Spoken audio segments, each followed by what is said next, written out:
আপনারা দেখছেন YouTube channel সোনালী দিনের বাজার। এই সতর্ক বাণীটি অবশ্যই দেখে নেবেন।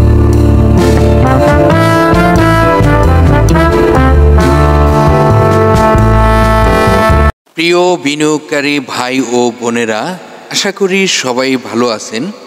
গত কার্য দিবসের মার্কেটের অবস্থানটি আপনারা ইতিমধ্যেই ফলো করেছেন। দেখুন, আপনাদেরকে সোমবারে একটি ভিডিও দিয়েছিলাম, যে ভিডিওতে আমাদের সম্মানিত বিনিয়োগকারী ভাই ও বোনেরা আমাকে নিয়ে কিছু হাসাহাসিও করেছেন। তো আপনাদের জন্য একটি আমি যদি কথা বলি, উদাহরণ দেখাই। দেখুন, গ্রামের এক বাজারে এক ফকির সে হেঁটে হেঁটে যাচ্ছে। তো হঠাৎ করে একটি গাছের সামনে গিয়ে দাঁড়াই এবং সেই গাছের আশেপাশে অনেক লোক ছিল দাঁড়ানো। তো ফকির বলল যে এই গাছটি পড়ে যেতে পারে। তো পড়ে যেতে পারে ফকিরে বলল। তো আশেপাশে যারা ছিল তারা বলল যে এই যে ফকির আসলে ফকিরেই, এবং তারা আসলে ধ্যান দুনিয়ার কিছুই ধারণা নেই, তো তাকে আসলে ওইভাবে অবহেলা করেছে। তো এটি দেখা গেল কি পরের দিন পড়ে নাই, এর পরের দিন দেখা যাচ্ছে কি পড়ে গেছে এবং এটির কার্যকর তারা পাচ্ছে। তো আমি এই উদাহরণটি কেন আপনাদেরকে বোঝানোর চেষ্টা করলাম, আশা করি আপনারা বুঝতে পারছেন। দেখুন, আমরা সেই জিনিসগুলো কিন্তু ফলো করে থাকি, তো এটি আসলে কার্যকর। আমরা যে বিষয়গুলো আমরা ফলো করি সেই বিষয়গুলো কিন্তু কার্যকর। তো এই বিষয় নিয়ে আপনারা যদি কোনো মন্তব্য থাকে, আপনাদের যদি কোশ্চেন থাকে, তাহলে অবশ্যই আমাদের ভিডিওর কমেন্টে কমেন্ট করবেন।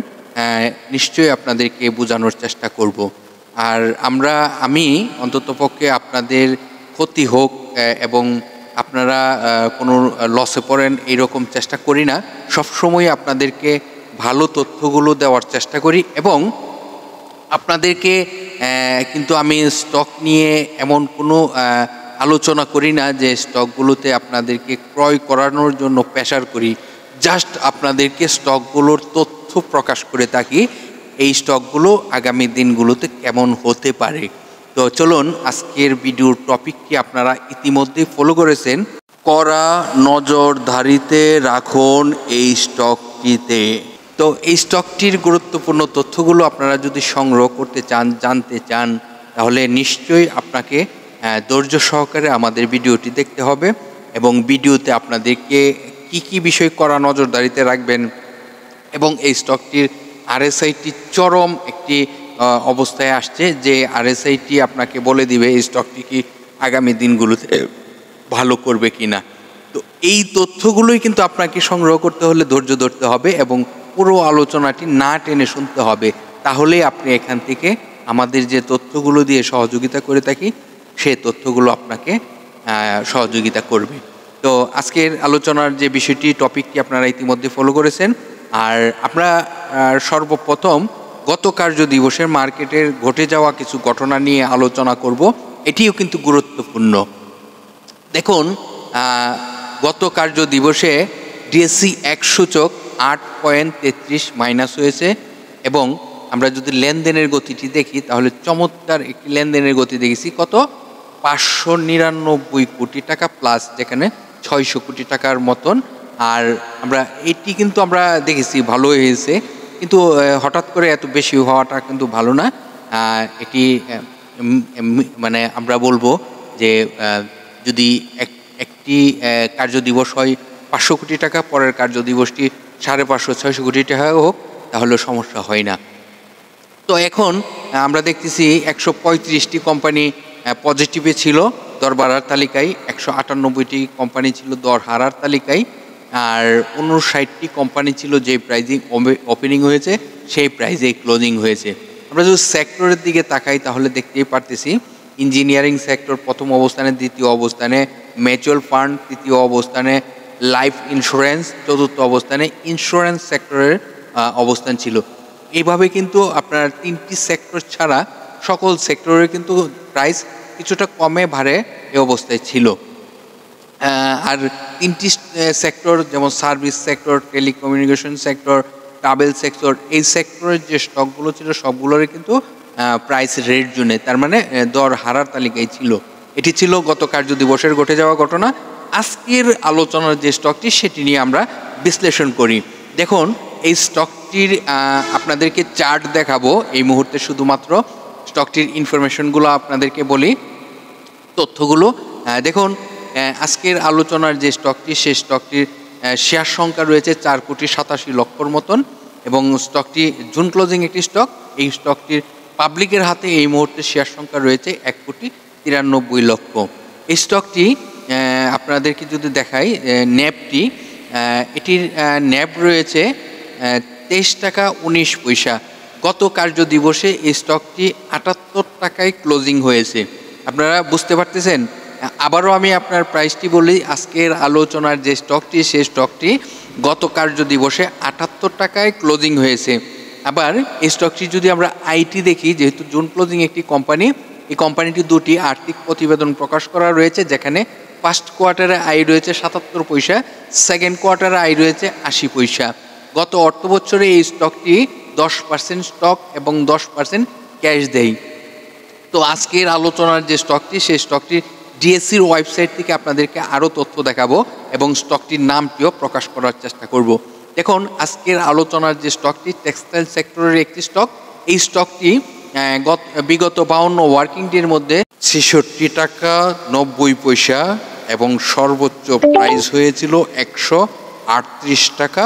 এই স্টকটি পূর্বেই বলেছি টেক্সটাইল সেক্টরের একটি স্টক, এবং এই স্টকটি বাংলাদেশ পুঁজিবাজারের তালিকাভুক্ত হয় 2017 সালে, এবং এই কোম্পানিটি এক ক্যাটাগরিতে লেনদেন চলিতেছে। আমরা যদি এই কোম্পানিটির ডিভিডেন্ড হিস্ট্রিটি দেখি, তাহলে দেখতে পারতেছি স্টক ডিভিডেন্ড এবং ক্যাশ ডিভিডেন্ড তাদের রেগুলার ছিল। 2015 সালের থেকে তাদের ডিভিডেন্ড শুরু করে, এবং স্টক ডিভিডেন্ড, ক্যাশ ডিভিডেন্ড দুইটাই কিন্তু তাদের দিয়ে থাকে। তো এই কোম্পানিটি আমরা যদি শর্ট টাইম এবং লং টাইমের লোন দেখি, তাহলে ইতিমধ্যে আমরা স্ক্রিনে দেখতে পারতেছি যে শর্ট টাইমের জন্য কোনো লোন নেই এবং লং টাইমের জন্য কোনো লোন নেই। তাহলে স্টকটি যে চমৎকার একটি ঋণগ্রস্ত মুক্ত, এটি বোঝা যাচ্ছে। তার মানে পুঁজিবাজারের তালিকাভুক্ত যে লোনটি রয়েছে, সেই লোনটি। আর এই মুহূর্তে শর্ট টাইম এবং লং টাইমের কোনো লোন নেই, এটি আপনারা দেখতে পারেন। আর এই কোম্পানিটির বিস্তারিত আরও তথ্য যদি আপনারা সংগ্রহ করতে চান, তাহলে আপনাদের এই ওয়েবসাইটে ক্লিক করে আপনারা কিন্তু জেনে আসতে পারবেন এই স্টকটির নোটিশ বোর্ড থেকে, এবং ওয়েবসাইটের ওই স্টকটি কী প্রতিষ্ঠান নিয়ে, কী পণ্য নিয়ে ব্যবসা করে থাকে, সেটি কিন্তু পেয়ে যাবেন। তাহলে স্টকটির নামটি তো এখন জানা হয় নাই এখনও পর্যন্ত। এই স্টকটির নামটি হলো আলিফ ইন্ডাস্ট্রি লিমিটেড। এটি সংক্ষেপের নাম হলো AIL। এটাকে আপনারা ছোট আলিফ ভাববেন না, এটি ছোট আলিফ না। আমি অনেকে তার পূর্বেও যখন ভিডিওটি এই স্টকটি নিয়ে ভিডিও করি, তখনও কিন্তু অনেকে কমেন্ট করেছিলেন যে ছোট আলিফ কিনা। না, এটা ভাই আলিফ ইন্ডাস্ট্রি লিমিটেড। এটি আপনারা অবশ্যই মনে রাখবেন, আলিফ ইন্ডাস্ট্রি লিমিটেড, এটি বড় আলিফ বলতে পারেন। আচ্ছা, এখন আমরা যাব এই স্টকটির RSI, যে বিষয়টি আমরা সবসময় নজর দিই। RSI কি বলে? দেখুন, আমরা সকলেই জানি 30 থেকে 70 RSI স্ট্যান্ডার্ড RSI, এবং এই স্টকটির RSI এই মুহূর্তে যদি আপনারা দেখেন, তাহলে আপনারা বুঝতেই পারবেন যে কতটুক তার RSI নিচে আসছে। 30-এ 26.64 RSI রয়েছে। আমি বলবো এই RSI বিনিয়োগযোগ্য RSI, এবং এই স্টকটি যদি এই মুহূর্তে নজরদারিতে রেখে বিনিয়োগ করতে পারেন, এখান থেকে কিন্তু প্রফিট করা সম্ভব। এখন বলতে পারেন ভাই যে এটি এই মুহূর্তে কি বিনিয়োগ করা কিভাবে সম্ভব? এটা তো এখনও প্রাইস ডাউন টেনেই রয়েছে। হ্যাঁ, এটি ডাউন টেনেই রয়েছে, সেই জন্যই বলবো যে ডাউন টেনে যখন থাকে তখনই কিন্তু বিনিয়োগ করা উচিত। তো এই একটি সময়ে কিন্তু বিনিয়োগ করতে পারলে বিনিয়োগকারীরাই লাভবান হয়। তো এই মুহূর্তে যদি আমরা আপনাদেরকে এই স্টকটির সাপোর্ট বলি, তাহলে সাপোর্টটি কত এটি আপনারা জানতে পারেন। এই স্টকটির এই মুহূর্তে যে প্রাইসটি, সেই প্রাইসের কাছাকাছি তার সাপোর্ট রয়েছে, সেটি আপনাদেরকে দেখানোর চেষ্টা করতেছি। একটু ধৈর্য ধরুন। দেখুন, আজকের আলোচনার যে স্টকটি আলিফ স্টকটির সাপোর্ট রয়েছে 77 টাকা 70 পয়সা। 77 টাকা 70 পয়সা সাপোর্ট, এবং 78 টাকাতে চলতেছে। এবং এই স্টকটি এখান থেকে যদি ইউটার্ন আসে তাহলে তার রেজিস্ট্যান্স কোথায় সেটিও কিন্তু আপনাদেরকে দেখাবো। আর আপনারা সকলেই কিন্তু দেখতেই পারতেছেন যে স্টকটি প্রাইস অনেক নিরু হয়েছে এবং 26.64-তে RSI, তার মানে আপনারা বুঝতেই পারতেছেন RSI কিন্তু চমৎকার একটি পজিশনে চলে আসছে। এবং এই স্টকটি যদি এখান থেকে প্রাইস হয় তাহলে তার একটি রেজিস্ট্যান্স, যে রেজিস্ট্যান্সটি যাওয়ার সম্ভাবনা থাকবে 99% কনফার্ম। কারণ একটি স্টক যখন ইউটার্ন আসে তখন কিন্তু এইভাবেই তার প্রাইস হয়। তো প্রথমেই আপনাদেরকে বলবো এই বিষয়টি নজরে রাখবেন, যদি এখান থেকে ইউটার্ন আসে স্টকটির রেজিস্ট্যান্স কোথায় হতে পারে। দেখুন, এটি আপনাদেরকে মানে স্বল্প সময়ের মধ্যে আমি বোঝানোর চেষ্টা করব যে 85 টাকা 90 পয়সাতে একটি রেজিস্ট্যান্স রয়েছে, যে রেজিস্ট্যান্সটি এটি সামান্য একটি, এখান থেকে ইউটার্ন আসলেই এই রেজিস্ট্যান্সটি তো ব্রেকআউট করবে 100% কনফার্ম। কিন্তু তারপরে কোথায় যেতে পারে, সেটি যদি দেখেন তাহলে আপনাদেরই উপকারে আসবে, কারণ এটাও কিন্তু আপনাদের জানার বিষয়। আর তারপর কোথায় যেতে পারে এটি কিন্তু নোট করে রাখবেন, কারণ এই তথ্যগুলো কিন্তু পরবর্তী সময় আপনাকে সহযোগিতা করবে। কারণ কখন আমাকে কমেন্ট করবেন, কখন আবার জানবেন, এটা তো মুশকিল। কারণ এটি আপনাদেরকে সহযোগিতা করবে, সেই জন্য এন্ট্রি করে রাখুন ডায়েরিতে।